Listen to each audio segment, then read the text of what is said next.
Hey y'all. So I got caught out in the rain.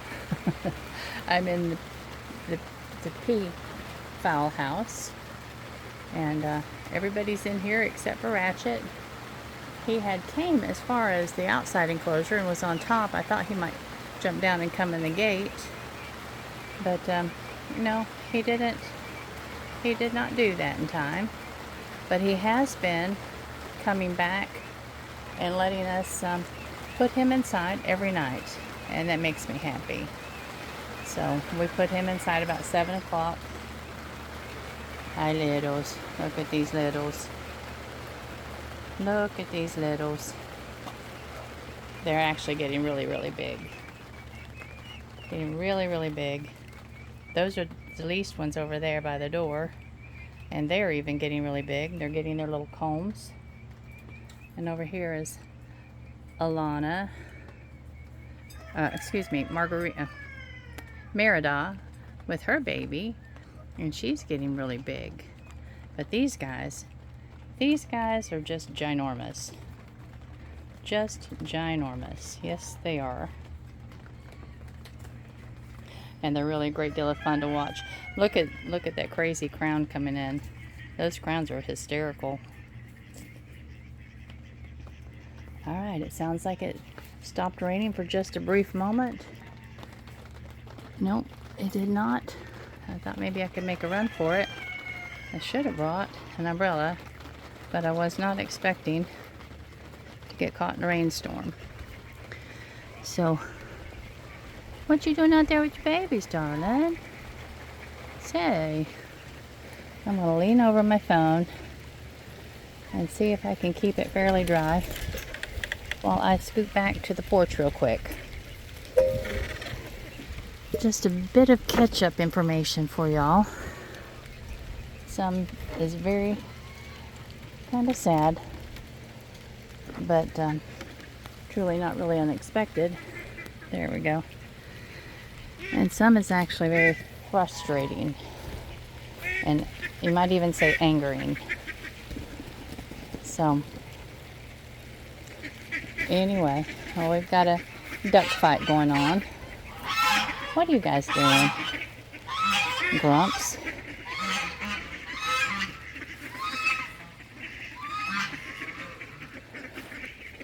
All these new little girls. These boys think that they have to just decide who's going to be boss hog. Alright. Let me show you a couple things. Well, you can see down here. See where that water's running? See that white blob right above that duck? That's a golf ball. And stop it. Ryan, nobody's bothering you. I tossed the chickens out some scrap a few minutes ago. They ate what they wanted and left the rest. And here is a golf ball. And right there at the back of Chelsea's Jeep is a golf ball. Now these are not the golf balls that I picked up the other day. They are new golf balls. And I haven't walked around to see what others I could find. But here's what happened. So, to begin with, I thought, well, maybe we have a raccoon bringing these things in. But that was just, with 2 or 3. I thought that it might have been a raccoon. I'm just trying to keep my phone from getting too wet. I'm going to go up here and sit on the porch. But, when we were up to 10, I thought, no, you know what? This is not a raccoon. It's still, because my chimes aren't blending or moving at all. So, let me fix myself a place to sit. I've got stuff all over the porch again. Yes, I know. It ends up being a convenient dumping ground when we get back from market and whatnot. You know what? This feels good. And yes, I got my Sam's Club delivery today. Our Sam's Club's too far away to drive over. It takes about 45 minutes to get over there. And so the things that I can use that they will deliver, I absolutely do. I buy the upgraded Sam's Club card because I get everything from toilet paper to dish detergent, washer detergent, I don't even know. Excuse me. Quite a big supply of things once a month. And it's free if you have the upgraded card. So to me, it's worth it because that more than saves me the money and the time that I would spend driving over there. And yes, I know I probably could actually save a little money just getting it here, but oh well. But anyway, going back to the golf balls. All right, see that house right there above our little barn? Those are friends of ours. But there's a house up behind them, behind those trees that you can't see. And Hugh told me the other day, he said, I wish, because I was going to go up and knock on doors and everything, and he said, I wish you'd just call the sheriff's department and let them handle it.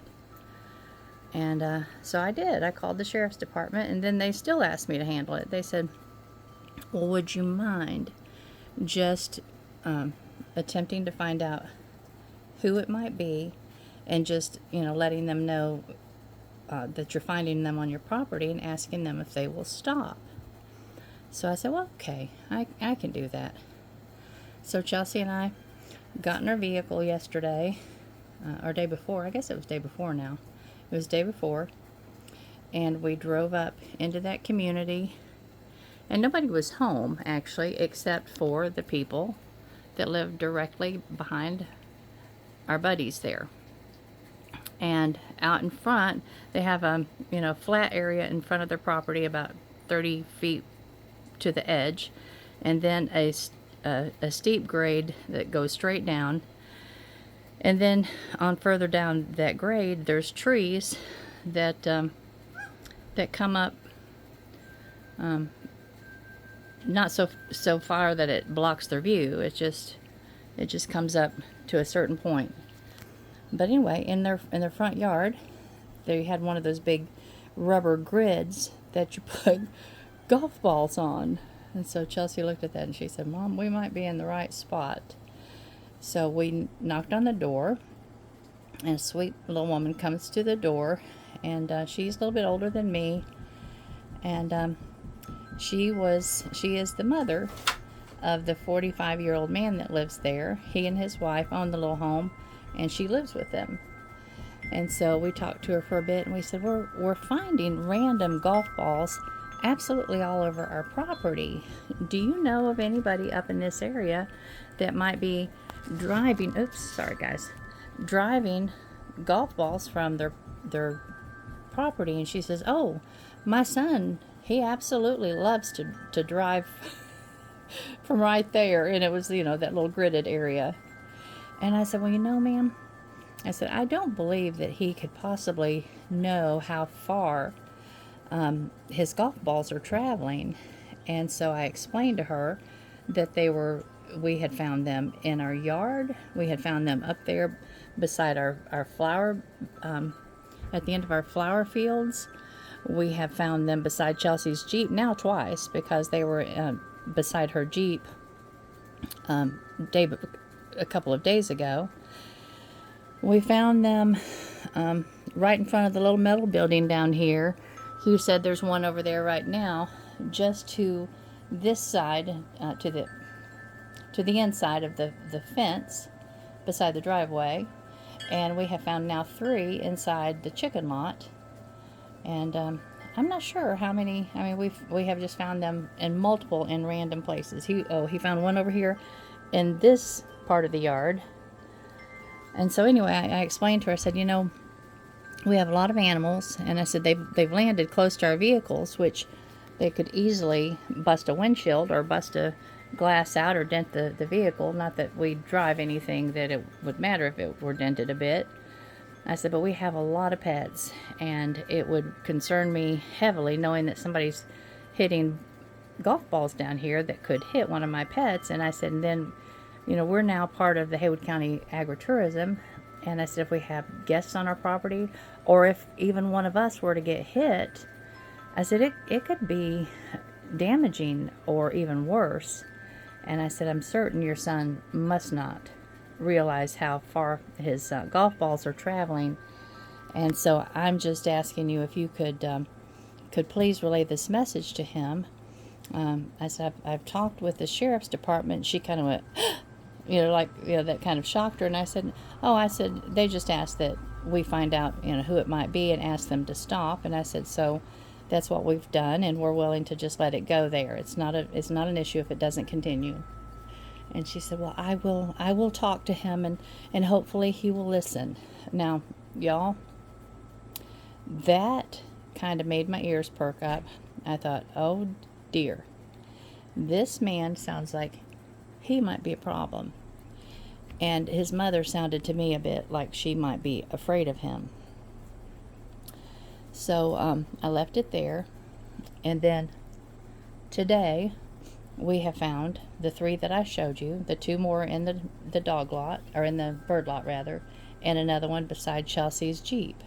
Now I haven't walked around to look to see if there's any more, but the sheriff's deputy that I spoke with, he said, if you will, because I called back, I said, okay, well, we've talked to the people, and I said, apparently, they're not willing to comply with this, and I just explained, I said, this could be even deadly for our animals or for a human being, or, very, very damaging to our vehicles or whatever. And he said, would you please consider taking photographs of all the locations and taking those photographs to the magistrate and ask them if they will, or just go ahead and file a complaint. And so I said, okay, we will do that. And so that's what I've been taking photographs, but I think I am going to go up and talk to the mom one more time and just be certain that she actually talked to him, because it sounds like she might be a bit, like I said, afraid of him, which is not good. That's not good in and of itself. But I will give him the opportunity, one last opportunity to stop before I file charges against him. But I don't know, y'all. This kind of stuff is stupid. But then there's one more situation, and it breaks my heart. The other night when I went to put or to close the geese up, if you remember, if you watched that one, Dave was inside the house with the 2 mama geese and the 7 little goslings, and he was determined not to come out. So I thought, well, I'm not going to even close them up, because all of the geese were kind of hanging over by the door. I thought certainly between all of them they can keep a cat scared away. And so I didn't close them up. And the next morning when I went out there, 5 of the little goslings were dead.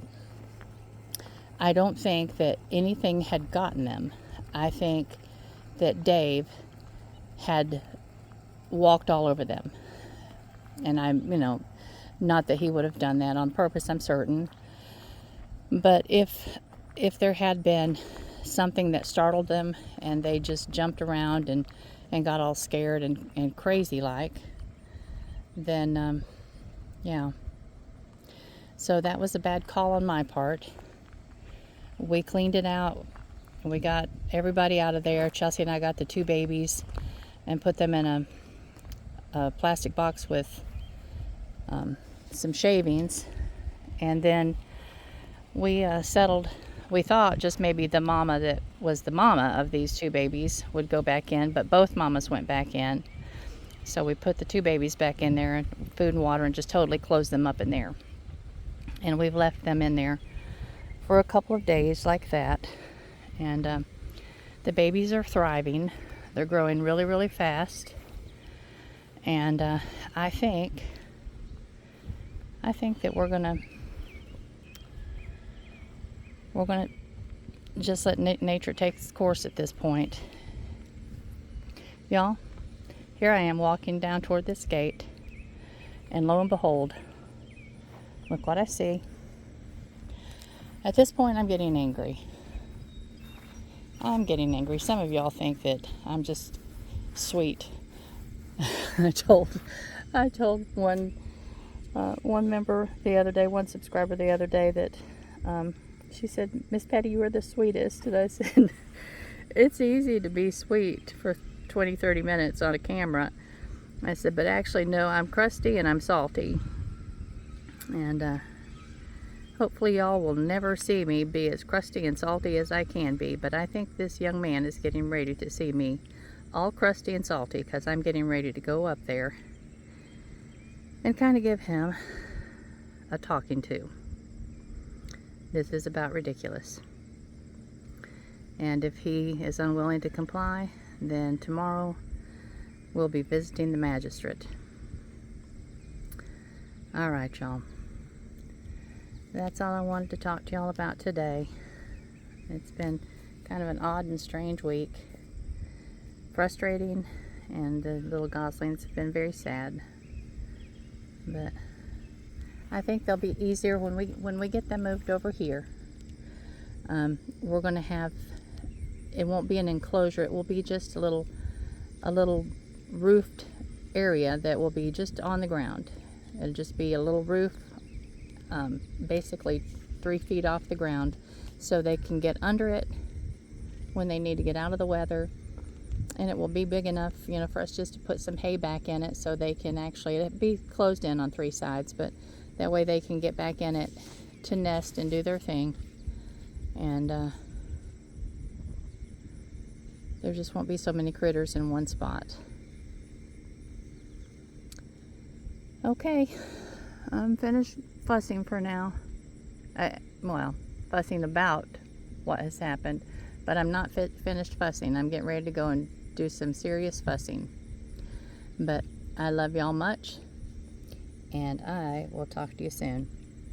Bye-bye.